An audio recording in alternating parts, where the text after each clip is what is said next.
WhatsApp guys, কেমন আছো সবাই? আশা করি সবাই খুব ভালো আছো। বাকি হানমার আরেকটা ভিডিওতে স্বাগতম। বাট আজকেও আমরা দুঃখিত, আজকের ভিডিওটা একটু বেশি ছোট হবে। যাই হোক, চলো আমরা ভিডিও স্টার্ট করি। তো 6 নম্বর এপিসোডের লাস্ট টাইমে দেখেছিলাম যে বাকির ক্লাসের মধ্যে কিন্তু ওই একটা কয়েদি ডোয়েল চলে আসে এবং সে করে কি ওই টিচারের উপর আক্রমণ করে। এটা দেখে কিন্তু বাকি ভয়ে প্রায় কেঁদে দিয়েছিল। তো এই পর্ব সেখান থেকে শুরু হয়। আমরা দেখি বাকি এবার ডোয়েলের উপর টেবিলে আক্রমণ করে এবং তারা একজন আরেকজনের সামনে এসে দাঁড়ায়। তো ক্লাসমেটরা সবাই তো ভয় পেয়ে গিয়েছে, কেউ বুঝতেই পারছিল না এখানে কি হচ্ছিল। বাট বাকি যে টেবিলটা ডোয়েলের দিকে ছুড়ে দিয়েছিল, সেই টেবিল লাগার কারণে ডোয়েলের নাক দিয়ে রক্ত পড়তে শুরু করে। তো এটা দেখে ডোয়েল বলে, তুমি তো আমার দিনটা আজকে সুন্দর করে দিলে বাচ্চা। তবে হ্যাঁ, তুমি তো শুধুমাত্র একটা বাচ্চাই, তবে তারপরে তুমি বুঝতে পারো যে তোমার শত্রু কত বেশি ভয়ঙ্কর, কিভাবে রিয়াক্ট করতে হবে, এবং তুমি পাবলিক আর প্রাইভেটের মধ্যে পার্থক্যটা বুঝতে পারো। তো এখানে বিষয়টা আমি তোমাকে বুঝিয়ে বলছি। আমাদের বাকি কিন্তু এখানে কান্না করে দিয়েছিল ভয়। তো এটাই বুঝাচ্ছে ডোয়েল যে সবার সামনে বাকি বুঝতেই পারছে না যে ও কত বড় একটা ফাইটার, মানে ভয় পেয়ে টেবিল ছুড়ে দিয়েছে এরকম একটা ভাব ধরেছে আমাদের বাকি। তো এরপর ডোয়েল করে কি বাকির উপর হামলা করার প্রস্তুতি নেয়, বাট বাকি করে কি তার আগে লাভ দিয়ে গ্রাউন্ডে চলে আসে। আর সে গ্রাউন্ডে এই জন্য আসে যাতে তাদের ক্লাসমেটদের কোনো ক্ষতি না হয়, প্লাস ক্লাসমেট এবং টিচাররা যাতে সন্দেহ না করে যে ও একটা ভয়ঙ্কর আন্ডারগ্রাউন্ড ফাইটার। যাই হোক, এরপর বাকি যেতে যেতে সেই তিনজন ভয়ঙ্কর বুলিকে দেখতে পায়। ভয়ঙ্কর বুলি না,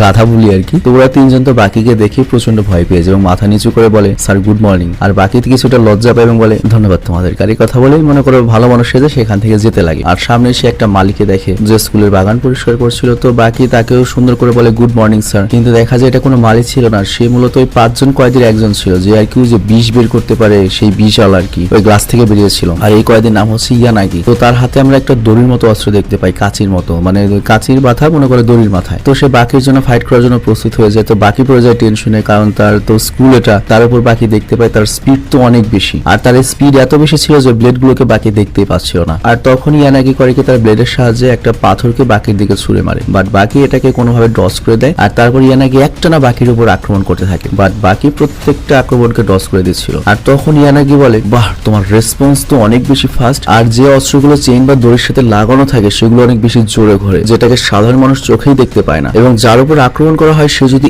একটু বেখেল হয় বা একটু ভুল করে, এই অস্ত্রটা তাকে একবারে ল্যাটাফেটা করে দেয়। বাট তুমি এই অস্ত্রগুলোকে খুব সুন্দরভাবে ডস করছো। তো বাকি তখন বলে, আরে এটা কি অনেক বড় একটা বড় ব্যাপার নাকি? এই অস্ত্রগুলোকে ডস করার উপায় হচ্ছে অস্ত্রের দিকে নজর না দিয়ে যে এটাকে ব্যবহার করছে তার উপর নজর রাখা। তো ইয়ানাগি তখন বলে, বাহ, তুমি তো অনেক বুদ্ধিমান। আসলে এটা ইউজের উপর ডিপেন্ড করে যে সে তার ব্লেড গুলোকে কিভাবে ব্যবহার করছে। আর তারপরে সে করে কি একটা ব্লেড বাকির দিকে ছুড়ে মারে, মানে একটা ব্লেড বাকিকে দেয়। আর তারপর বাকিকে বলে, চলো আরেকবার চেষ্টা করি। আর তারপরে দেখা যায় নাকি তার ব্লেড আরো জোরে ফাস্ট ঘোরাচ্ছে। তো এটা দেখে বাকি তো ভয় পেয়ে যায়, মনে মনে চিন্তা করে, এবার তো এই শালার ব্লেড আগের চেয়ে অনেক জোরে ঘুরছে। তো এরপর ইয়ানাগি করে কি বাকির দিকে যেতে যেতে ব্লেডটা অন্যদিকে ঘুরিয়ে নেয়। আর এবার সেই ব্লেড গুলোকে আরো অ্যাডভান্স টেকনিকে ব্যবহার করছিল। আর এই টেকনিক ব্যবহার করে সে বাকির হাতে যে অস্ত্রটা ছিল, ব্লেডটা ছিল, সেটাও কেটে দেয়। তো এটা দেখে বাকি তো আরো বেশি সফট হয়ে যায়। আর এরপর আমরা দেখতে পাই বাকি অনেক কষ্ট করে কোন রকমে জাস্ট ওর আক্রমণ করে ডস করছিল, জাস্ট একটুর জন্য বাকির শরীরে লাগছিল না, ইভেন বাকির চুলও কেটে যায়। তো যাই হোক, এরপর সে বাকির উপর আরো বেশি আক্রমণ করতে থাকে। আর এরপর বাকি করে অনেক কষ্ট করে এগুলোকে ডস করে ওর শার্ট খুলে ওই ব্লেডকে ওর শার্টের সাথে আটকিয়ে দেয়। আর তারপর ওই ব্লেডটা ওর হাত থেকে চলে যায় ইয়ানাগির হাত থেকে। তো ইয়ানাগি তো অনেক শক্ট হয়ে যায়, করলো কি কাজটা। তো এখন ওদের দুজনে কারো কাছে অস্ত্র নেই। বাট তখনই করে কি ইয়ানাগির কাছে শিবুকাওয়া চলে আসে। আর শিবুকাওয়া এসে করে কি একটা হটপটকে ইয়ানাগির দিকে ছুঁড়ে মারে। সে মূলত এখানে তার বদলা নিল। তোমাদের মনে আছে এর আগের একটা এপিসোড আমরা দেখেছিলাম ইয়ানাগি আর শিবুকাওয়া মুখোমুখি হয়েছিল এবং বলেছিল, তুই তো বুড়ো, আমার সাথে পারবি না, এবং ওর দিকে হটপট ছুড়ে দিয়েছিল চোখের সামনে যে একটা শুজ নিয়ে এসেছিল। তো শিবুকাওয়া মূলত সেটা শোধ নিতে এখানে এসেছে। তো যাই হোক, ইয়ানাগি যখন হাতে হটপটটা নেয় ও তো ভয় পেয়ে যায় যে এটা হয়তো গরম হবে, বাট এখানে আসলে ঠান্ডা পানি ছিল। তো এটা দেখে শিবুকাওয়া জোরে জোরে হাসতে থাকে এবং বলে, ভীতু কোথাকার। কিন্তু এটা দেখে ইয়ানাগির অনেক খারাপ লাগে এবং রাগ হয়ে যায় এবং সে শিবুকাওয়ার উপর আক্রমণ করতে যায়। কিন্তু শিবুকাওয়া খুব সহজে ওকে ডস করে দেয় এবং উল্টো আক্রমণ করে দেয়। আর এটা দেখে বাকি তো অবাক হয়ে যায়। আর তারপর শিবুকাওয়া ইয়ানাগিকে বলে, বাচ্চা, তুমি আমাকে বুড়ো বলেছিলে, বাট তুমি একটা ভুল মানুষের সাথে পাঙ্গা নিয়েছো। তোমার মতো 14টা জন্ম দিয়ে আমি এই বয়সে এসেছি, বুঝেছো বাবা? তো ইয়ানাগি তখন এই কথা শুনে আরো রেগে যায় এবং শিবুকাওয়ার উপর অনেক পাওয়ারফুল একটা অ্যাটাক করে। আর এই কারণে শিবুকাওয়ার চশমা ভেঙে যায় এবং ওর শরীর থেকে অনেক রক্ত পড়তে থাকে। তো এটা থেকে বাকি বুঝতে পারছিল না যে রক্ত বেরোবে কেন ঘুষিতে। অ্যাকচুয়ালি ইয়ানাগির হাতে টাইগার নেল ছিল, দেখতে পাচ্ছ নিচের দিকে ওই যে লোহার ছিল, নেল ছিল আর কি। তো এরপর ইয়ানাগি বলে, চলো আমরা আবার ফাইট করি। তো শিবুকাওয়া তখন বলে, ভুলে যাস না বাছা, আমরা এখানে দুজন আর তুই একা, তোকে একা দুজনের সাথে ফাইট করতে হবে। যাই হোক, এখানে ওদের কিন্তু টুর্নামেন্ট অলরেডি শুরু হয়ে গিয়েছে, মানে 5 জন ভার্সেস 5 জন, ওই 5 জন কয়েদি ভার্সেস বাকিরা 5 জন, এবং বাকিদের 5 জনের মধ্যে কিন্তু শিবুকাওয়া রয়েছে। এবং এই টুর্নামেন্টের কিন্তু কোনো নিয়ম নেই, যে কেউ যে কোনো জায়গায় আক্রমণ করতে পারবে। তো যাই হোক, এই দুজনের সাথে ফাইট করতে হবে এটা জেনে ইয়ানাগি কিন্তু একটু ভয় পায় না। ও করে ইউনিফর্ম খুলে ফেলে। আর তখন শিবুকাওয়া তার রক্ত ইয়ানাগির চোখে ছুঁড়ে মারে। আর এই কারণে ইয়ানাগি কিছু দেখতে পায় না। আর তখন শিবুকাওয়া বাকিকে চিৎকার করে বলে, আমার সাথে উপর ফাইট করার সাহস রাখো। এরপর তারা যখন টিম ওয়ার্ক করে ইয়ানাগির উপর আক্রমণ করে। আর তারপর শিবুকা আবার ইয়ানাগিকে বলে ভুলে যেও না তুমি এই পৃথিবীর সবচেয়ে স্ট্রংগেস্ট টিমের সাথে ফাইট করছো, মানে ইয়ানাগিকে ভয় দেখাচ্ছে। আর তারপর ইয়ানাগি বলে হ্যাঁ বাকি তোমার সম্পর্কে আমি যা শুনেছিলাম তা কিছুটা সত্যি, জাস্ট তোমার বয়স 17 বছর একটা বাচ্চা তুমি, বাট বাকিগুলোর কোনো প্রমাণ পাচ্ছি না। কিন্তু কিছু বলার আগে বাকি করিকের উপর আক্রমণ করে, বাট সে করিক আক্রমণটাকে কোনোভাবে ডস করে, বাট তখনই বাকি করিকে আবার আক্রমণ করে। আর এই কারণে সে অনেকখানি পিছিয়ে পড়ে যায়। আর তখন পেছন থেকে শিবুকা তাকে ধরে ফেলার শিবুকা তখন বাকিকে চিৎকার করে বলে বাকি একে এখনই শেষ করে দাও। কিন্তু বাকির যেহেতু এক্সপিরিয়েন্স কম ছিল এই কারণে ইয়ানাগি কোনোভাবে সেখান থেকে নিজেকে মুক্ত করে নেয়। আর তারপর শিবুকা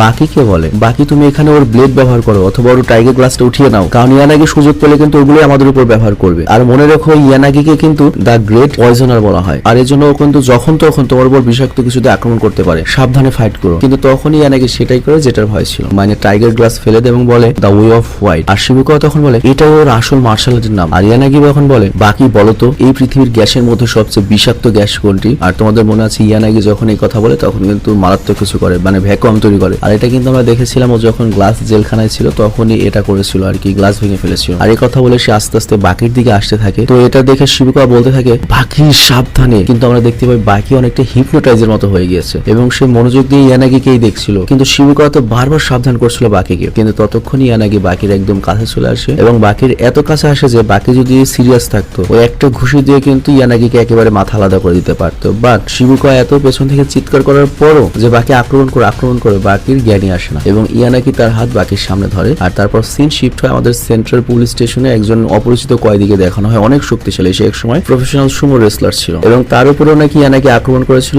এবং এই সেম মার্শাল আর্ট ব্যবহার করেছিল দ্য ওয়ে অফ হোয়াইট। আর এই কারণে তার নার্ভই ড্যামেজ হয়ে গিয়েছিল, আর নার্ভ ড্যামেজ হওয়ার কারণে সে বর্তমানে ঠিক মতো নিঃশ্বাসই নিতে পারছিল না। তো এই কারণে মূলত ইয়ানাগিকে দ্য গ্রেট পয়জনার বা পৃথিবীর সবচেয়ে বড় বিষকারী বলা হয় আর কি, মানে যে বিষ প্রয়োগ করে। তো যাই হোক, এরপর যখন ওই রেসলার ইয়ানাগির নাম শুনে সে হসপিটালে তোমার বেডমেড ভেঙে পাগলের মতো আচরণ করতে শুরু করে আর এর সাথে প্রচন্ড ভয়ই পেয়ে যায়। তো বুঝতেই পারছো এই গ্রেট পয়জনার ইয়ানাগির পাওয়ার কি। তো সেই জিনিসটাই কিন্তু এখানে বাকির সাথে হয়েছে। তো যাই হোক, এরপর ইয়ানাগি বলতে থাকে তুমি তো বলতে পারে না পৃথিবীর সবচেয়ে বিষাক্ত গ্যাস কি, তাহলে আমি বলছি পৃথিবীর সবচেয়ে বিষাক্ত গ্যাস হচ্ছে অক্সিজেন। আর সে বলে এটাই সবচেয়ে ডেঞ্জারাস। আর চিন্তা করো না এই ছেলেটার 12 ঘন্টার মধ্যে জ্ঞান ফিরে আসবে। আর আমি যদি তোমাদেরকে বলি আমরা যে পরিবেশে নিঃশ্বাস নেই সেখানে বাতাসে 21% অক্সিজেন রয়েছে, কিন্তু যখন এই অক্সিজেনের মাত্রা কমে যায় তখনই মানুষ অজ্ঞান হয়ে যায়। আর অক্সিজেনের মাত্রা 21% থেকে কমে গেলে মানুষের অনেক ক্ষতি হতে পারে। কিন্তু আমি আমার হাত দিয়ে যেটা করতে পারি সেটা হচ্ছে অক্সিজেনের মাত্রা 6% নামিয়ে আনতে পারি। আর এই কারণে সে যখন তার হাত কোনো মানুষের উপর দেয় সেটা একটা ভ্যাকুয়ামের মতো কাজ করে এবং মনে করো সেখান থেকে যত